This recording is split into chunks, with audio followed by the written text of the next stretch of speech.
What I was looking at in the archive was letters to and from the art school during the period of the war. And of course, obviously the school went through these massive changes and emptied out of its students, it sort of halved in size. And so that I did make some works that there was phrases that were in the letters that really stood out.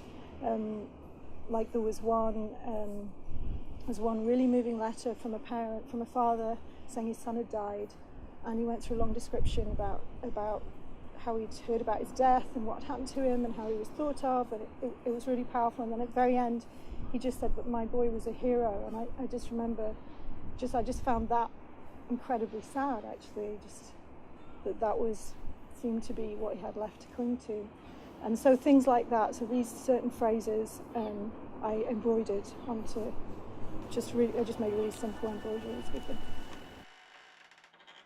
The film of me dressed as a chicken was the final film where I made a sculpture in clay of an old man with a bag, and they were meant to clearly reference civilians, so it was about civilian losses during war.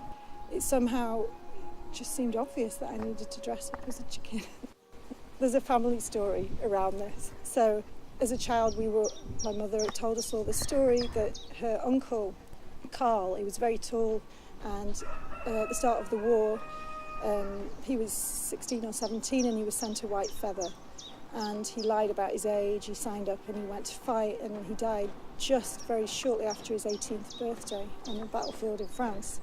So it was this, that always, as a child, that white, it still makes my hair stand on end, actually. So I suppose the white chicken was a kind of representation of all those white feathers that killed, took all those men to their deaths.